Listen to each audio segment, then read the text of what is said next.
Welcome to part 1 of how to draw a wolf in colour pencil. So in this tutorial we'll be looking at how we can build colour texture and create fur with colour pencils. I usually work from the eye and then go outwards, and I work from light to dark. So the process is I usually put a light colour down like a titanium buff, and then that just makes it easier to put the pencil down on the paper without the grain showing through, and then it creates quite a nice smooth effect as well. So you'll just see I'm building up the colour around the eye, working from light to dark. I'm trying not to add too much black at the moment, just mainly in the pupil and around. I'm using different oranges and browns just to build the eye texture.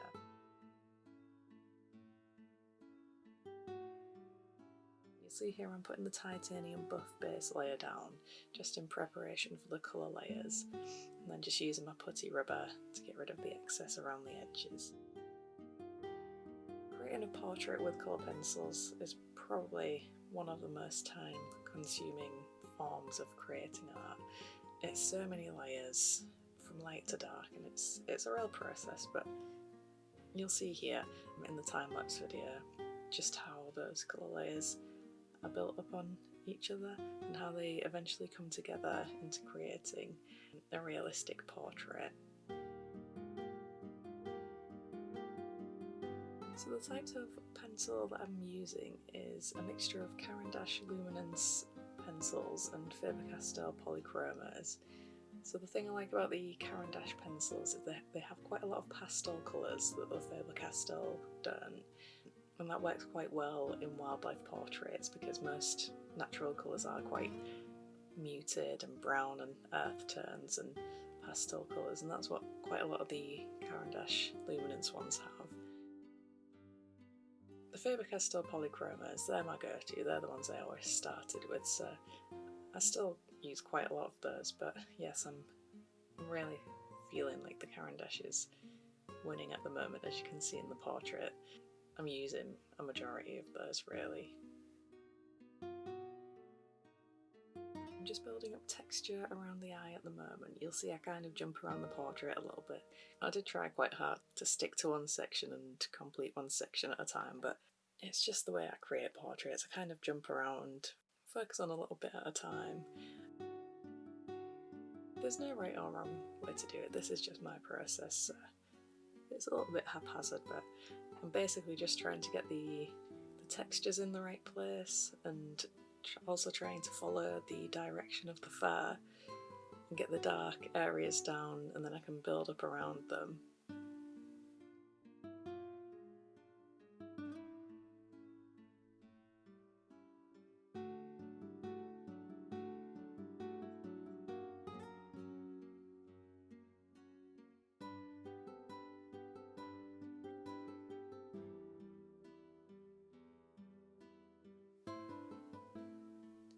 So the muzzle, as you can see here, is on the wolf on the left is quite dark orange tones, so that's going to be the same on this wolf here.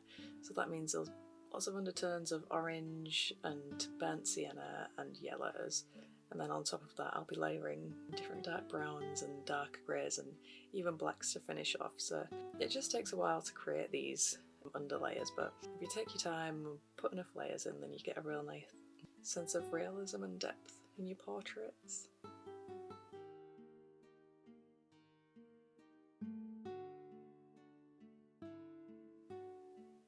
So yeah, now the eyes really started to take shape now. Now with the extra fur added around the outside, it's just a case of building up those layers, and I like to use quite a sharp pencil for these, and basically I'm just creating little marks and dents and shapes, and I'm trying not to think too much about it being fair rather than it being abstract shapes, if that makes sense. And that just makes it easier to draw and not get too caught up in the moment of like, oh, this doesn't feel like this doesn't look right at the moment.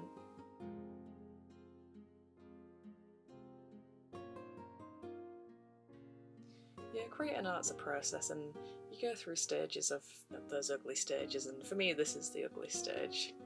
It's a little bit all over the place, but it starts to come together in a moment, as you'll see. It's just about really getting the contrast down where it needs to be, then it kind of comes together, and not getting too caught up in the textures and the colours. Mainly just keep building the layers, keep going with it, keep going back to your reference photo.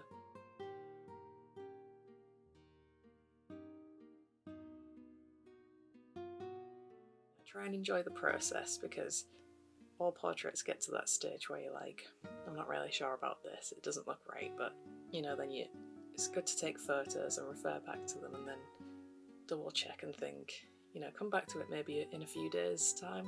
I feel like when I'm making artwork, I get really fed up with it because I've been looking at it for too long, because these portraits, they could take about, some of them, 30 to 40 hours, and yeah, it's a lot of time to be looking at something and concentrating on something. So this one actually I haven't worked on since October, so it went from working on the wolf on the left every now and then, and I feel like it took quite a while to do, but this current one that I'm working on, I've done it in about 3 hours. So yeah, it's just from having a break from it and then coming back to it with fresh eyes, and then feeling like I could be creative again with it.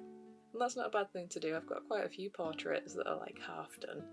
It's very rare that I do a portrait and finish it from start to finish within a week. I do like to work on different things. I think it keeps it fresh and interesting and gives you something to look forward to. It's been a really nice portrait to create, actually.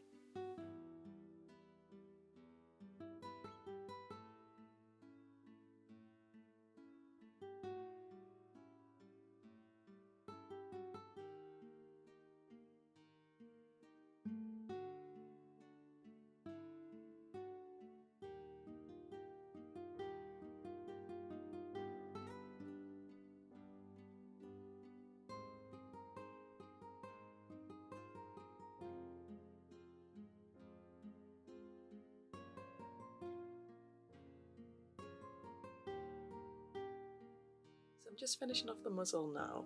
I will probably come back to it, but yeah, it's nice just to come back to a section at a time. Keep adding darker sections as you go along. Don't go too dark at first, just the blacks is the thing that you want to add last, because you can't, once you put those heavy colours in, then you can't really get it back.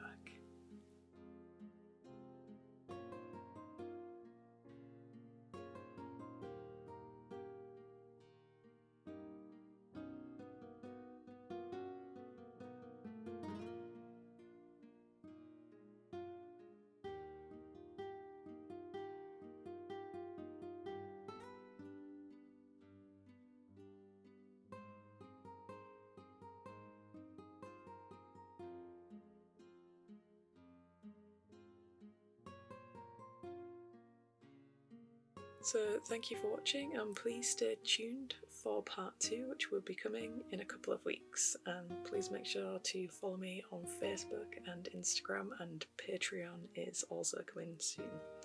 Thanks very much for watching.